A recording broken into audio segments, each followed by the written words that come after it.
Pemirsa, kembali lagi di channel Menggagas bersama saya Ariel. Di kesempatan kali ini kita akan membahas terkait dengan topik yang sempat diperbincangkan di publik, yaitu terkait dengan pelecehan seksual di kampus di Jakarta. Simak videonya sampai tuntas, jangan lupa like, comment, and subscribe.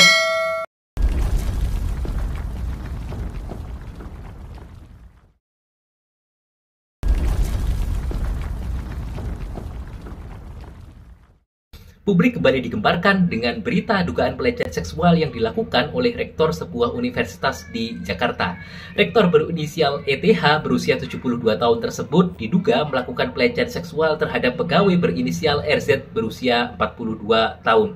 Dugaan kasus ini berawal dari korban yang melaporkan tindakan pelecehan seksual ke Polda Metro Jaya.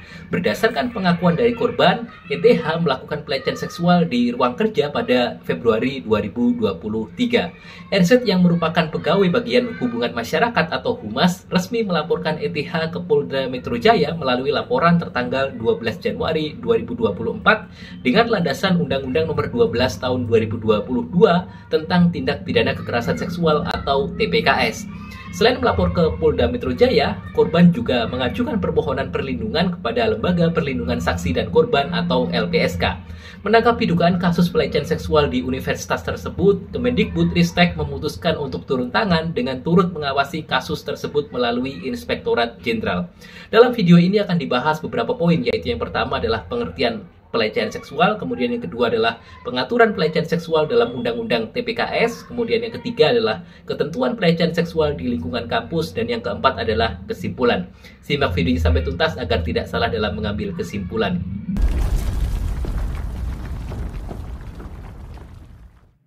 Menurut Komnas Perempuan, pelecehan seksual adalah tindakan seksual lewat sentuhan fisik maupun non-fisik dengan sasaran organ seksual atau seksualitas korban.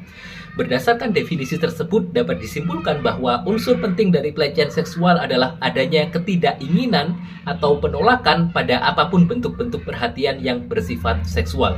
Perlu dicatat bahwa kekerasan seksual dan pelecehan seksual adalah dua hal yang berbeda. Komnas Perempuan menguraikan bahwa terdapat 15 bentuk kekerasan seksual, yaitu yang pertama adalah perkosaan, kemudian yang kedua adalah intimidasi seksual termasuk ancaman atau percobaan perkosaan. Kemudian yang ketiga ada pelecehan seksual, kemudian yang keempat ada eksploitasi seksual, kemudian yang kelima ada perdagangan perempuan untuk tujuan seksual. Yang keenam ada prostitusi paksa, yang ketujuh ada perbudakan seksual, yang kedelapan ada pemaksaan perkawinan termasuk cerai gantung. Yang kesembilan ada pemaksaan kehamilan, yang kesepuluh ada pemaksaan aborsi, 11 ada pemaksaan kontrasepsi dan sterilisasi. Kemudian yang ke-12 ada penyiksaan seksual, yang ke-13 ada penghukuman tidak manusiawi dan bernuansa seksual, yang ke-14 ada praktik tradisi bernuansa seksual yang membahayakan atau mendiskriminasi perempuan, dan yang ke-15 adalah kontrol seksual termasuk lewat aturan diskriminatif beralasan moralitas dan agama. Sehingga dapat diartikan bahwa pelecehan seksual termasuk salah satu bentuk dari kekerasan seksual. Dan kekerasan seksual sangat banyak bentuknya, tidak terbatas pada pelecehan seksual. Dalam menerapkan suatu peraturan hukum, dikenal asas preferensi yang salah satunya berbunyi lex specialis derogat legi generali.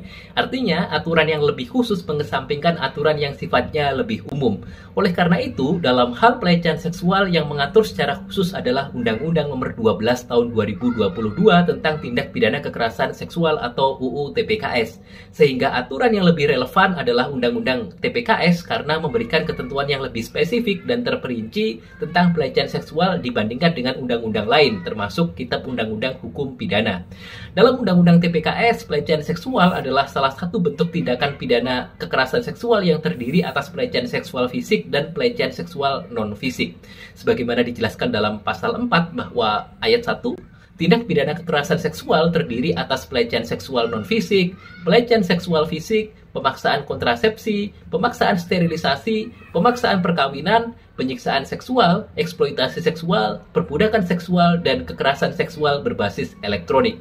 Kemudian dalam ayat 2 diatur bahwa selain tindak pidana kekerasan seksual sebagaimana dimaksud pada ayat 1, tindak pidana kekerasan seksual juga meliputi perkosaan, perbuatan cabul, persetubuhan terhadap anak, perbuatan cabul terhadap anak, dan atau eksploitasi seksual terhadap anak, perbuatan melanggar kesusilaan yang bertentangan dengan kehendak korban, pornografi yang melibatkan anak atau pornografi yang secara eksplisit memuat kekerasan dan eksploitasi seksual, kemudian pemaksaan pelacuran, tindak pidana perdagangan orang yang ditujukan untuk eksploitasi seksual, kekerasan seksual dalam kehidupan lingkup rumah tangga, kemudian tindak pidana pencucian uang yang tindak pidana asalnya merupakan tindak pidana kekerasan seksual, kemudian yang terakhir adalah tindak pidana lain yang dinyatakan secara tegas sebagai tindak pidana kekerasan seksual sebagaimana diatur dalam ketentuan peraturan perundang-undangan.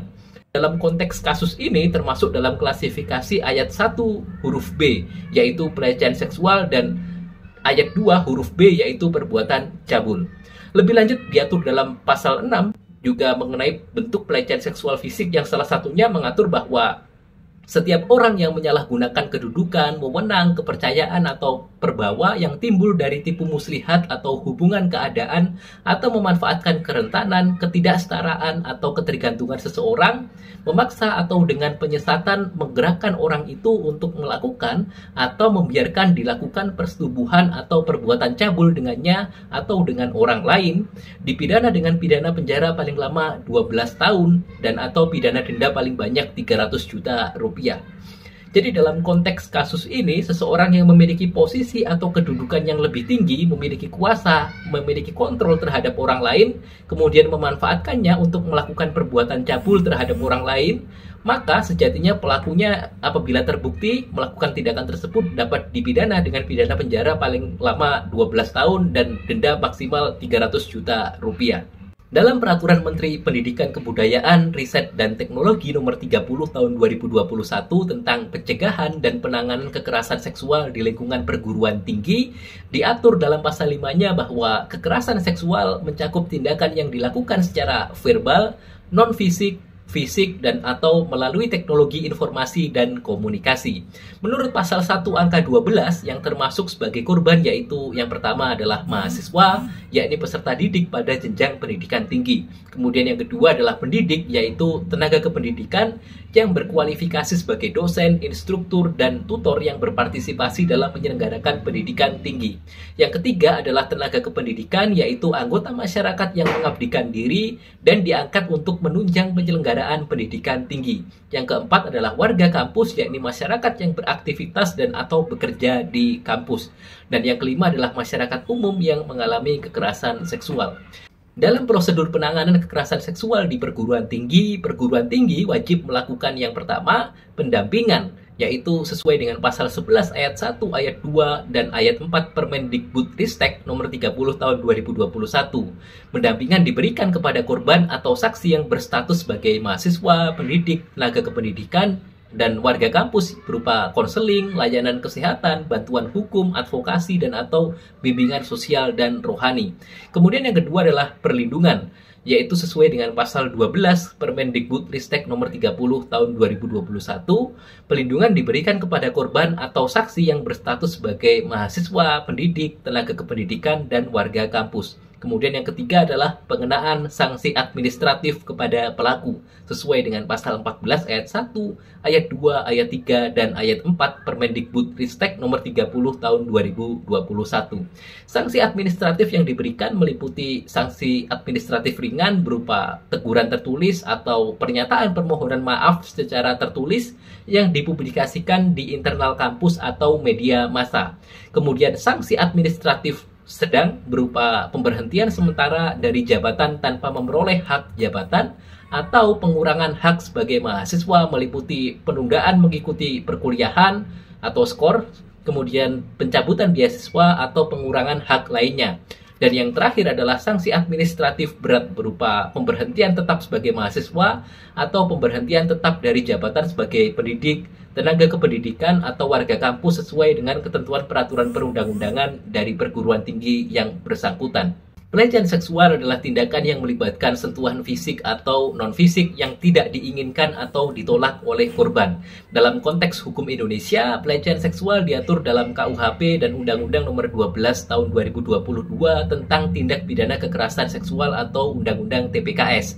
Di lingkungan kampus, pencegahan dan penanganan kekerasan seksual diatur oleh Peraturan Menteri Pendidikan, Kebudayaan, Riset, dan Teknologi Nomor 30 Tahun 2021 yang menetapkan kewajiban perguruan tinggi dalam melindungi korban, memberikan sanksi kepada pelaku, dan menciptakan lingkungan kampus yang aman dan bebas dari kekerasan seksual.